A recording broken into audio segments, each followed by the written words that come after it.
Halo, Assalamualaikum warahmatullahi wabarakatuh.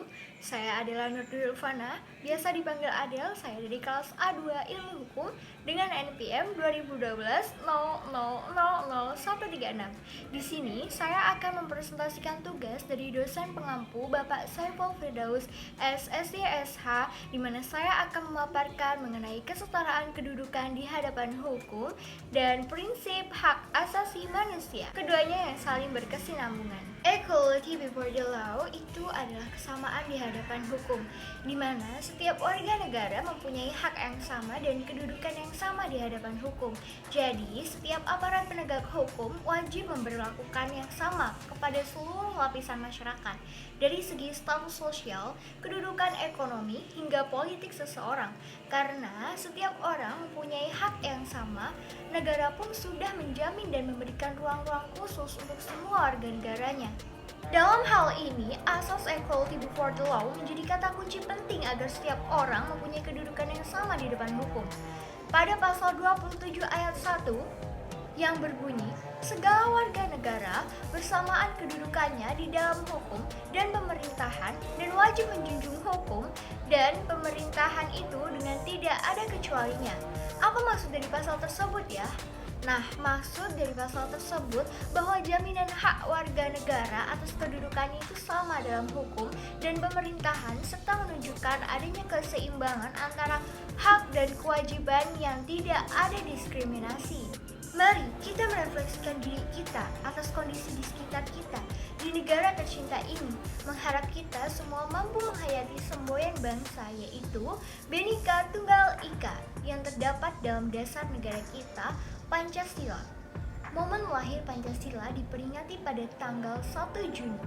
Itu bukan sekedar suatu perayaan dan bukan sekedar hari libur nasional semata, melainkan sebuah peringatan bagi kita semua untuk tetap menjaga persatuan di tengah keberagaman, karena perbedaan dan keberagaman adalah suatu keniscayaan di negara kita. Mengapa seperti itu?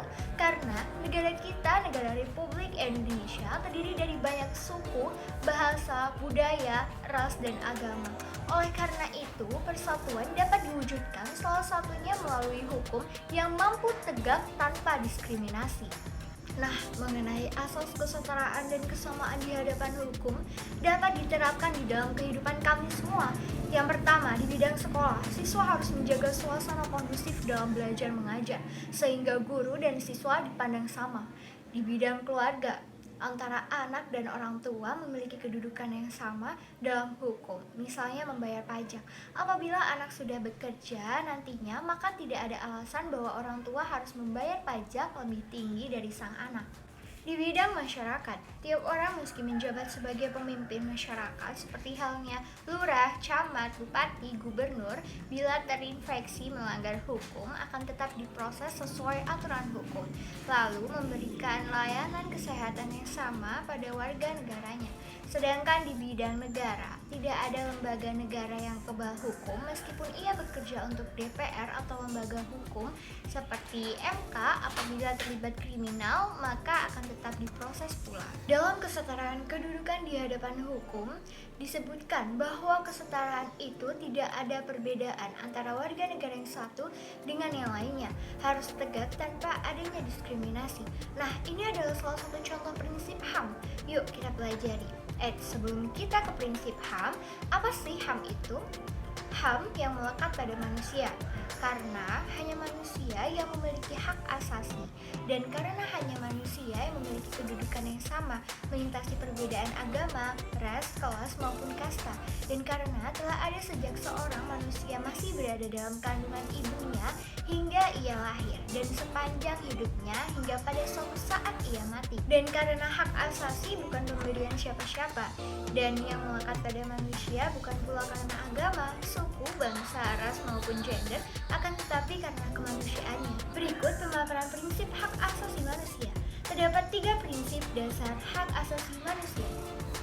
Yang pertama, Prinsip keadilan atau equity, di mana di dalamnya menyangkut kesetaraan equality, non-diskriminasi, kesetaraan dalam mengakses layanan publik, terbukanya kesempatan setiap orang untuk berpartisipasi. Seperti halnya seorang ibu memberikan makanan kepada anaknya sama rata, tidak membeda-bedakan, dan pada pemilihan umum atau pemilu tidak menyudutkan ras atau suku bangsa tertentu. Yang kedua, prinsip martabat atau dignity. Martabat manusia atau human dignity, prinsip ini menegaskan perlunya setiap orang untuk menghormati hak orang lain, hidup damai dalam keberagaman yang bisa menghargai satu dengan yang lainnya, serta membangun toleransi sesama manusia.